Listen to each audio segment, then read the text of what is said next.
Assalomu alaykum, hurmatli do'stlar, hurmatli millatdoshlar. Biz bugun yana bir mavzu haqida gaplashmoqchimiz. Bu juda ham bir dolzarb mavzulardan biri. Bu ota-onaga tegishli bo'lgan masalalardan biri. Oxirgi paytda ota-onalar orasida bir ozgina kelishmovchiliklar paydo bo'lishi farzandlarning katta bo'lishi bilan bog'liq bo'lyapti. Ya'ni o'g'il farzandlar katta bo'lganda ko'proq onasini aytgan ishlab, otalar chetda qolib ketyapti. Mana shu bir masalani bir alohida aytib chiqmoqchi edim. Ya'ni farzandlar katta bo'lgandan keyin bu aniq bo'lgan bir necha marta uchrashgan holat bo'lgani uchun bir marta eslatib o'tmoqchiman. Ya'ni bizning yigitlarimiz ko'proq holatda onalarning aytgan ishlab, ya'ni ona aya qayerga borasiz, qayerga olib boray deb, ya'ni farzandlar mashinalik bo'lgan. Masalan, bir uyda 2-3 farzand bor, uchovining ham mashinasi bor. Ular ko'proq keladida otasiga emas, ko'proq onaga aytadi. Ona qayerga olib boray, siz nega qilyapsiz, nega yeysiz, qayerga olib boray. Onalarimizda hozir ko'p yig'inlari bor, boshqalar bor.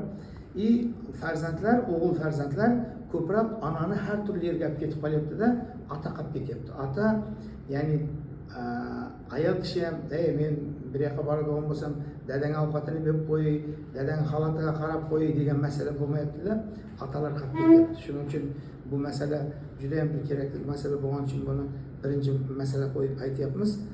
Hurmatli yigitlar, hurmatli onalar, sizlar asosan eri bor ayollarga tegishli bu masala.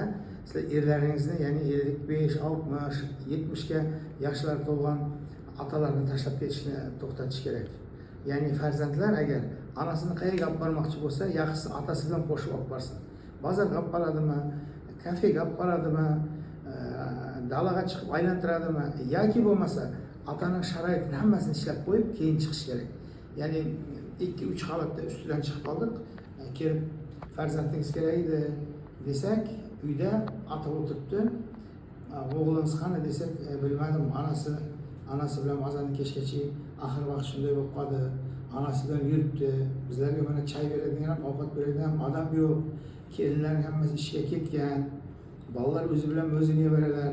Bu choy ichasam, ovqat ichasam degan so'zni aytmasdan, bu azonni kechgacha bu onasi ham aynib qoldi degan masalani aytyapti. Undan tashqari yana bir eslatib o'tmoqchiman. Mana shu masalaning orqasida, ya'ni farzandlar kattaygandan keyin 5 farzandi bor, nevaralar bor, yigitlarimizning ba'zilari ajrashib ketishiga to'g'ri keladi. Ajrashib ketayotganing birdan bir sababi o'rtadagi farzandlarning masalani to'g'ri tushunmasligi. Ya'ni bir tomonlama bo'lib qolayotgani orqasida bu ajrashishlar paydo bo'lyapti. Bu burun so'ng bo'lmagan. Avvallari bunday problema umuman bizda bo'lmagan. Lekin mana shu oxirgi 10 yil ichida bu bir yangi talafot, bu yangi bir narsa bu. Shuning uchun biz aytayotgan masalamiz onalarimizga tegishli. Onalar va farzandlar bolangiz ketdik desa ketavermasdan, otangga kim qaraydi degan so'roqni aytish kerak. Ya'ni farzandlar, sizlar onalaringizga yaxshilik qilganing kelsa, otalaringizni eslardan chiqartmangizlar. Bir masala bor. Agar qaysi farzand onasini qo'lda olib yurgisi kelsa, otasini boshida olib yursin. Mana shu masalaga e'tibor beringizlar. Sizlarning bir iltimosimiz bor. Yoshi 60 ga to'lgan, 65 ga kelgan, 70 ga kelgan otalar chetda qolib ketyapti hozir. Shuning uchun farzandlarga bir eslatmoqchiman.